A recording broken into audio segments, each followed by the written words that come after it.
Ping pong की ball अंधे आदमी के चेहरे के पास से हल्के से निकली। उसी मोमेंट उसने मुड़कर एक जबरदस्त वॉली मारी और उसके साथ आया ड्रैगन का रोर। बॉल सीधा जाकर ओपोनेंट की पैडल पर लैंड हुई, लेकिन अगले ही सेकंड ओपोनेंट की पैडल में एक होल हो गया। सभी देखने वाले शॉक में थे। कोई सोच भी नहीं सकता था कि एक ब्लाइंड आदमी खेल भी सकता है। असल में वो अंधा आदमी एक टाइम पर वर्ल्ड चैंपियन था पिंग पोंग में, लेकिन जब उसने सबसे ताकतवर प्लेयर को हराया तो उसी राइवल ने उस पर हमला करवा दिया। घर जाते वक्त कुछ लोग भेजकर उसकी आंखें फोड़ दी गई। उसके बाद से वो चैंपियन दुनिया से गायब हो गया और एक भिखारी बनकर सड़कों पर कचरा उठाने लगा। एक दिन जब वो गार्बेज कैन में खाना ढूंढ रहा था, कुछ और भिखारियों ने उसे पीटना शुरू कर दिया। तभी एक near by ping pong hall की ओनर औरत ने आकर उसे बचाया। उसकी जान बचाने के लिए ब्लाइंड आदमी ने उस हॉल में एक क्लीनर की जॉब ले ली। एक दिन वो सफाई करते हुए टेबल के पास से गुजर रहा था, तभी उसने दो लोगों को खेलते हुए सुना। अपनी जबरदस्त सुनने की शक्ति से उसने पहचान लिया कि एक प्लेयर का माइंडसेट बहुत अनस्टेबल है। उसने कहा, तुम्हारी सर्व वीक है, हार पक्की है। लोगों ने उसका मजाक उड़ाया, बोले एक ब्लाइंड आदमी कैसे बता सकता है कि बॉल कहां जा रही है। फिर वो लोग खेलने लगे। अगले ही रैली में वही प्लेयर एक और पॉइंट हार गया। बॉल लुढ़कते हुए ब्लाइंड आदमी के पैरों के पास आ गई। उसने तुरंत बता दिया कि ओपोनेंट का बैकहैंड स्ट्रांग है, लेकिन फोरहैंड में कमजोरी है। फिर उसने एडवाइस दी, सर्व में स्पिन डालो और फोरहैंड पर मारो। पर प्लेयर ने हंसते हुए कहा, एक अंधा आदमी पिंग पोंग के बारे में क्या जानता है, तू जाकर अपनी झाड़ू संभाल। ब्लाइंड आदमी ने बस हल्की सी कोल्ड हंसी दी। प्लेयर सर्व करने गया। दिमाग में ब्लाइंड आदमी की बात गूंज रही थी, तो सोचा ट्राई करके देखते हैं। उसने स्पिन डाली और फोरहैंड पर हमला किया। ओपोनेंट बॉल को मिस कर गया और बॉल उड़ गई। ये देख प्लेयर हैरान रह गया। एक ब्लाइंड जैनिटर भी इतनी शार्प एडवाइस दे सकता है। तभी एक और बॉल तेजी से अंधे आदमी की तरफ आई, जो सीधा उसके सिर पर लगने वाली थी। उसने झट से अपनी झाड़ू उठाई और इतनी सही टाइमिंग से बॉल को वापस मार दिया कि सब दंग रह गए। हर कोई उसकी तारीफ करने लगा। उसी वक्त पिंग पोंग हॉल की सुंदर ओनर अंदर भागती हुई आई। उसने सारे कस्टमर्स को बाहर निकाल दिया और अपनी पूरी टीम को अर्जेंट मीटिंग के लिए बुला लिया। फिर उसने एक ड्रॉर खोला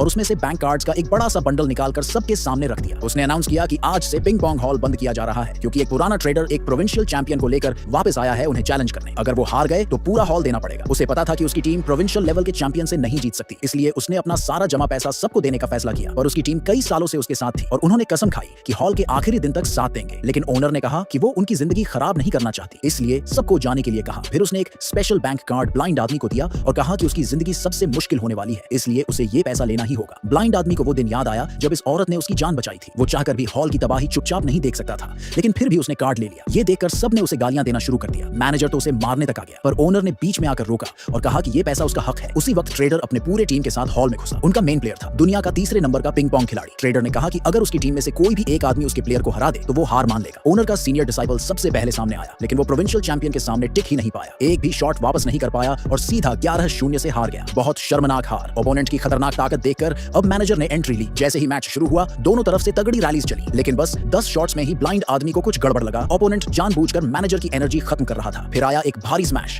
पैडल मैनेजर के हाथ से छूट गया। जब उसने उसे उठाकर वापस खेलना चाहा, तब तक उसकी कलाई में बिल्कुल ताकत नहीं बची थी। मजबूरी में उसे पीछे हटना पड़ा। अब ओनर खुद सामने आई। चैलेंजर ने आते ही एक खतरनाक सर्व मारा। हवा का झोंका साथ आया और बॉल ओनर के चेहरे को काटते हुए निकल गई। ये देख ट्रेडर ने हंसते हुए एग्रीमेंट निकाला और बोला, साइन कर और हॉल मुझे दे दे। ओनर साइन करने ही वाली थी कि तभी ब्लाइंड आदमी खड़ा हुआ।